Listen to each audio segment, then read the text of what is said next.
मगध के सबसे महान राजाओं में से एक राजा अजातशत्रु का राज्य बहुत अच्छा चल रहा था। किंतु कहते हैं ना, समय हमेशा एक जैसा नहीं रहता। ऐसा ही राजा अजातशत्रु के साथ हुआ। राजा कई मुश्किलों से घिर गए और उन मुश्किलों से बाहर नहीं निकल पा रहे थे। उन्होंने कई युक्तियां अपनाई लेकिन असफल रहे। एक दिन उनकी मुलाकात एक तांत्रिक से हुई। राजा ने तांत्रिक को अपनी मुश्किलें बताई। तांत्रिक ने राजा की बातों को ध्यान से सुना। फिर उसने एक उपाय बताया। तांत्रिक ने कहा, आपको पशु बलि देनी पड़ेगी, तभी आपकी मुश्किलों का समाधान होगा। पहले तो राजा काफ़ी सोच विचार में पड़ गया, लेकिन उन्हें जब कोई दूसरा रास्ता ना दिखा तो उन्होंने तांत्रिक की बात मान ली। तांत्रिक के कहे अनुसार एक बड़ा अनुष्ठान किया गया। पशुओं को मैदान में बलि देने के लिए बांध दिया गया। संयोगवश उस समय महात्मा बुद्ध मगध राज्य की राजधानी राजगृह में पधारे हुए थे। वे उसी स्थान से गुजर रहे थे जहां पर राजा ने अनुष्ठान कराया था। महात्मा बुद्ध ने जब देखा कि निर्दोष पशुओं की बलि दी जाने वाली है तो वे राजा के पास गए और बोले, राजन, आप इन निर्दोष पशुओं को क्यों मारने जा रहे हैं? राजा बोले, महात्मा जी, मैं इन्हें मारने नहीं अपितु राज्य के कल्याण के लिए इनकी बलि देने जा रहा हूँ, जिससे सारे राज्य का कल्याण होगा।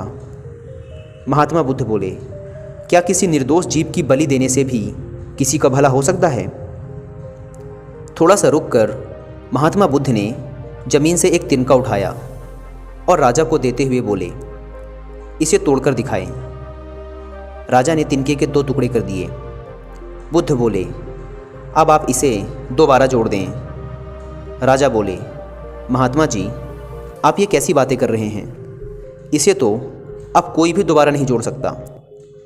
तब बुद्ध राजा को समझाते हुए बोले, राजन, जिस प्रकार इस तिनके के टूट जाने के बाद आप इन्हें दोबारा नहीं जोड़ सकते, ठीक उसी प्रकार जब आप इन पशुओं की बलि देंगे तो यह निर्दोष जीव आपके कारण मृत्यु को प्राप्त होंगे और इन्हें आप दोबारा जिंदा नहीं कर सकते, बल्कि इनके मरने के बाद आपको जीव हत्या का दोष लगेगा और आपकी मुश्किलें कम होने के बजाय और भी कहीं अधिक बढ़ जाएंगी, क्योंकि किसी भी निर्दोष जीव को मारकर कोई भी व्यक्ति खुशी प्राप्त नहीं कर सकता।